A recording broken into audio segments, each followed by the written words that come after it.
CBS News has learned a top official in charge of airport security has been replaced. The news comes amidst increased scrutiny over security lines at airports nationwide. CBS News transportation correspondent Kris Van Cleave is in Washington. Kris, what can you tell us? Well, Elaine, people have been talking about this line issue that TSA has been experiencing for the last several weeks. And one of the questions from Capitol Hill was, were heads going to roll? It appears that has happened today. In a memo obtained by CBS News, we can see now the administrator of the TSA, Peter Neffinger, announced there would be a new head for the assistant administrator of security operations, essentially the head of the airport. He's replacing this man, Kelly Hogan, who had been in the job since 2013. And basically, the position oversees more than 50,000 employees at 440 airports. Kelly Hogan had also been the focus of some congressional hearings of late and criticism from the House Oversight Committee for bonuses he received, a $90,000 bonus, which Representative Micah pointed out was more than the bonuses for all of the TSA screeners combined. One senior official described the change as it was just time for a change. We also learned in this memo that we've obtained that there is a new leadership team at Chicago O'Hare.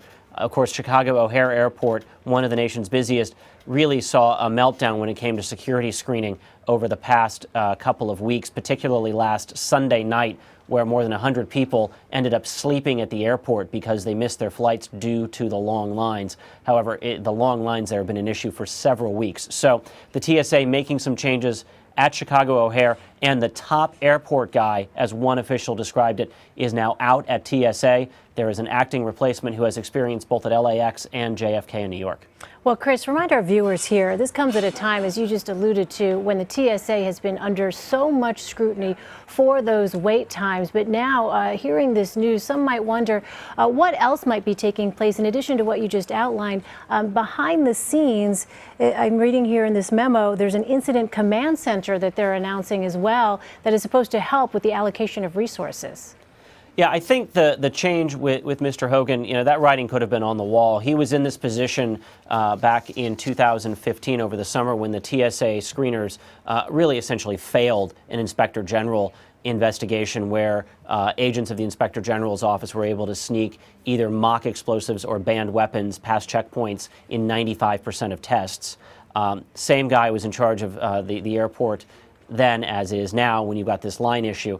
So it may have just been that enough was enough in that case. Now, I think the operations center is a point to trying to get a handle on some of these issues where they see these wait times go from really long to just sort of, a situation where people are going to be stranded overnight.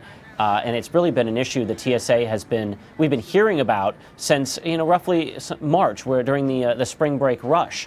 So the agency has really been struggling with how to deal with this. And I think that Emergency Operation Response Center is part of that so that they can try to adapt when there's a real problem popping up at one of the major airports. One of the things that we've heard, Kris, is questions from travelers saying, well, peak travel times are fairly predictable. These are not new events necessarily when it comes to the traveling public. What has been TSA's answer to that particular question? Well, I think it is a combination of factors. The TSA will point to the fact that the number of travelers is up anywhere between 8% and 15% depending upon the airport. So that's a huge number of additional travelers, even during periods that are typically slow periods. You have a staffing shortage at the TSA. You also have an agency that the administrator thinks needs to have more screeners than it's currently allowed to have. So even if they weren't short-staffed, they still would be understaffed. You have an administrator that came in light of that Inspector General report we were just talking about, ordered the screeners to focus more on the screening of passengers and their luggage as opposed to efficiency of moving the line. So that slowed things down. Pre-check, which is the expedited pre-vetted screening, has been slow to get people signed up. It's millions of people behind where they thought it would be at this point.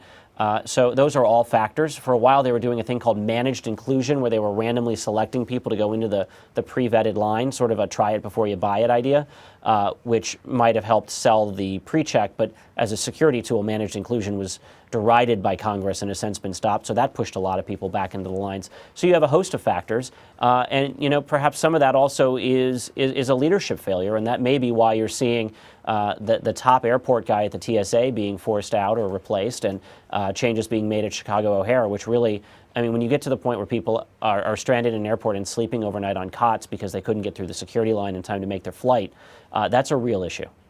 Absolutely. All right, Kris Van Cleave with the latest TSA news in Washington for us. Kris, thank you. Sure thing.